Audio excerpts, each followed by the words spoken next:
Glória a Deus. Amém? Quero cumprimentar a todos com a paz do nosso Senhor e Salvador Jesus Cristo. Amém? Que Deus abençoe, que Deus guarde, livre e proteja cada um em o nome de Jesus. E você que não se inscreveu, eu quero te convidar a se inscrever em nosso canal.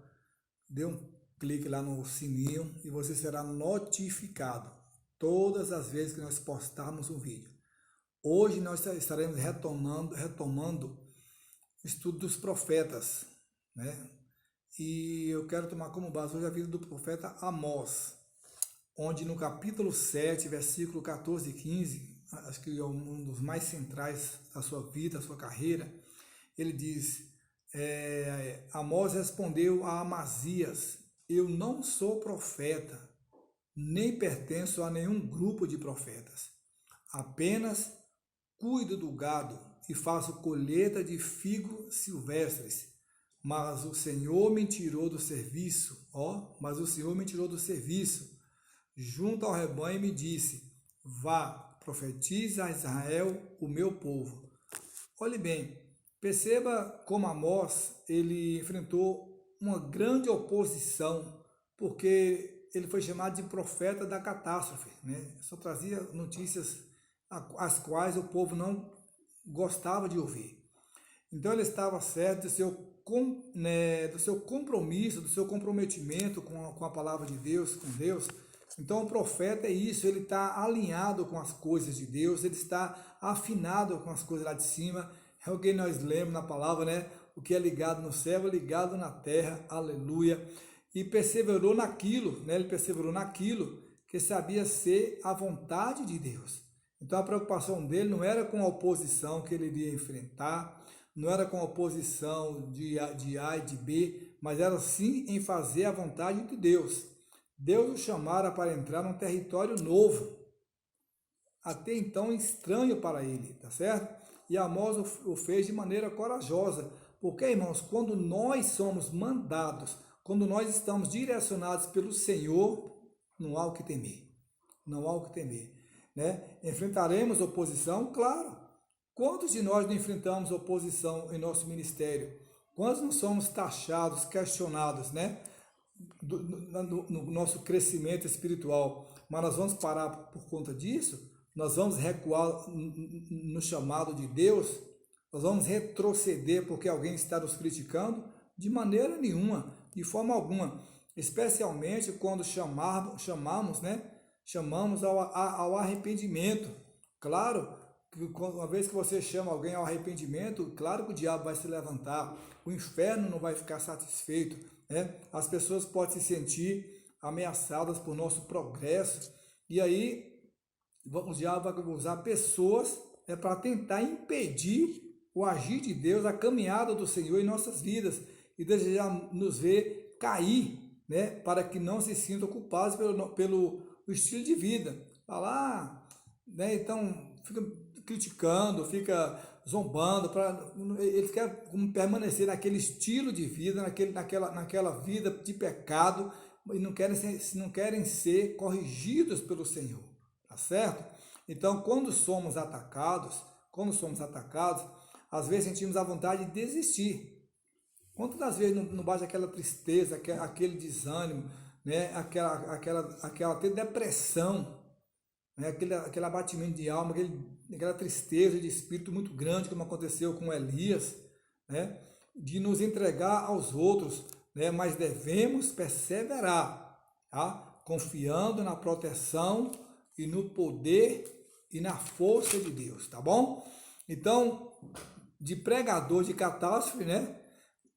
De coletor de figos, com ideia fixa de julgamento na cabeça, porque ele não aceitava, Amós não aceitava uma conduta errada do povo de Israel, uma desobediência desenfreada, ele não aceitava de forma alguma, mas ele disse, mas não chamo de profeta, especialmente de um profeta de carreira, porque ele diz aqui, eu não sou profeta, diz Amós, nem pertenço a nenhum grupo de profetas, apenas cuido do gado, né, e faço colheita de figos silvestres.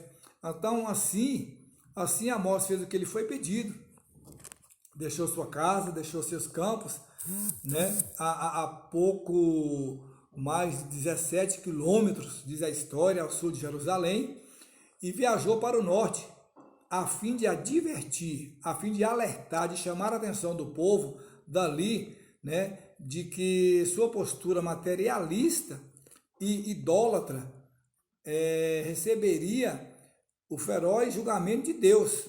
Então vejam que ele não aceitava, irmãos. Então por isso que o povo não gosta de profeta, porque o profeta está para corrigir, o profeta está para botar as coisas no lugar, no eixo, tá certo? Então a nação desfrutava que sua postura de um período extraordinário, prosperidade, mas graças ao declínio de seus oponentes, né, de longa data, aí eles, né, o que foi os sírios, aí eles, né, se acharam ali o top, né, já estavam na zona de conforto. Então veja bem, a nação desfrutava um período de extraordinária prosperidade, né, devido ao declínio de seus oponentes de longa data, aqueles inimigos que, né, de datas, que eram os sírios. Aí, não tendo mais necessidade de manter um exército de prontidão, canalizaram seus recursos para os negócios, né, expandindo as rotas comerciais e oferindo lucros imensos. Ou seja, eles passaram a crescer. Houve um crescimento, digamos assim, na nossa linguagem atual, comercial, então, de cidadãos comuns que passaram a desfrutar nova riqueza, começaram então a construir mansões que antes estavam ao alcance apenas da nobreza. Então, foi tremendo, né? Na vida deles começaram, né, a crescer. Escavações arqueológicas daquele período, né, revelaram muitos exemplos da opulência que Amós condenou em nome de Deus. Aí aqui vamos ver Amós 3,15, ele abre aspas, ele disse, ó, derrubarei a casa de inverno, junto com a casa de verão, as casas enfeitadas, né, de marfim serão destruídas, e as mansões desaparecerão, declara o Senhor. Meu Deus, meu Jesus. Então, no lugar de demonstrações, né, no lugar de demonstrações religiosas, vazias de atos de piedade, sem sentido, Amós veio a exigir do povo, né, que tratasse o pobre com justiça.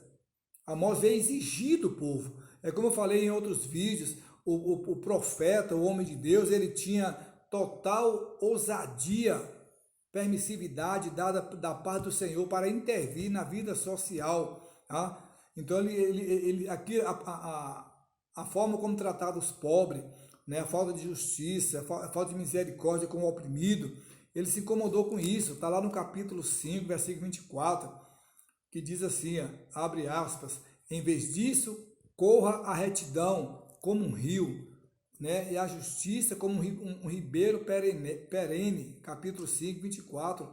Então ele diz assim, ó, corram para a retidão, trate de forma igualitária, assim como um rio abastece a todos, cuide do menos favorecido, cuide do pobre, tá certo? Faça uma justiça perene, uma justiça correta, transparente, tá certo? É claro que aqueles que estavam confortáveis e os convencidos não receberam sua mensagem muito bem, né?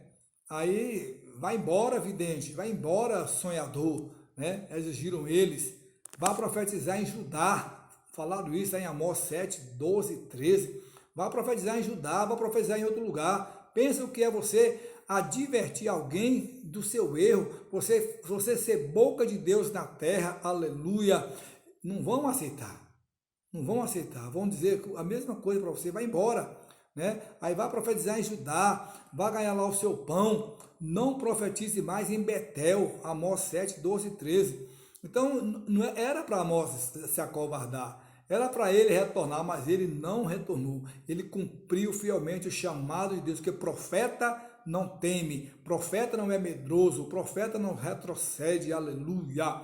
E aí ele continuou pregando, e o povo se recusou a dar ouvidos.